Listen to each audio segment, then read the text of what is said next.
Chapter 9. And getting into a boat, he crossed over and came to his own town. And behold, they brought to him a paralytic lying on a stretcher. And when Jesus saw their faith, he said to the paralytic, Have courage, child, your sins are forgiven. And behold, some of the scribes said to themselves, This man is blaspheming. And knowing their thoughts, Jesus said, Why do you think evil in your hearts? For which is easier to say, Your sins are forgiven, or to say, Get up and walk? But in order that you may know that the Son of Man has authority on earth to forgive sins. Then he said to the paralytic, Get up, pick up your stretcher, and go to your home. And he got up, and went to his home. But when the crowd saw this, they were afraid, and glorified God who had given such authority to men. And as Jesus was going away from there, he saw a man called Matthew sitting at the tax booth, and said to him, Follow me. And he stood up and followed him. And it happened, as he was dining in the house, behold, many tax collectors and sinners were coming and dining with Jesus and his disciples. And when they saw it, the Pharisees began to say to his disciples, Why does your teacher eat with tax collectors and sinners? And when he heard it, he said, Those who are healthy do not have need of a physician, but those who are sick. But go and learn what it means, I want mercy and not sacrifice. For I did not come to call the righteous, but sinners. Then the disciples of John approached him, saying, Why do we and the Pharisees fast often, but your disciples do not fast? And Jesus said to them, The bridegroom's attendants are not able to mourn as long as the bridegroom is with them. But days are coming when the bridegroom is taken away from them, and then they will fast. But no one puts a patch of unshrunken cloth on an old garment, for its patch pulls away from the garment, and the tear becomes worse. Nor do they put new wine into old wineskins. Otherwise the wineskins burst, and the wine is spilled, and the wineskins are destroyed.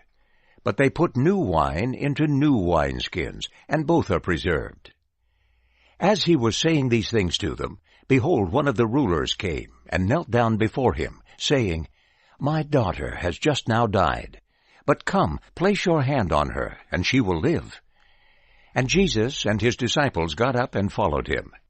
And behold, a woman who had been suffering with a hemorrhage 12 years approached from behind and touched the edge of his cloak.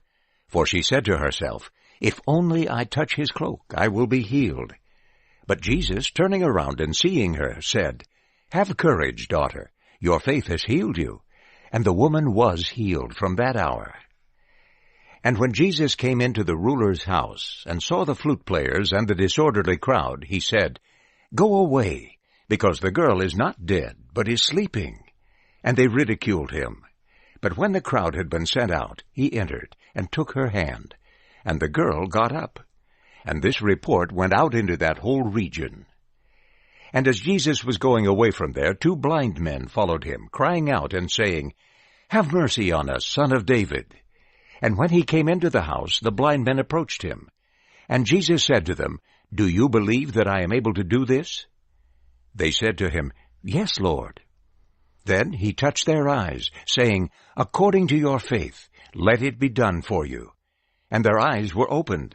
And Jesus sternly warned them, saying, See that no one finds out. But they went out and spread the report about him in that whole region.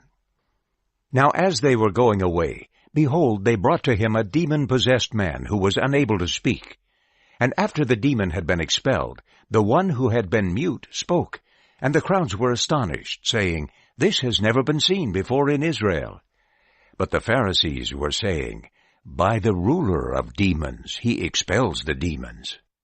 And Jesus was going around all the towns and the villages, teaching in their synagogues, and proclaiming the good news of the kingdom, and healing every disease and every sickness.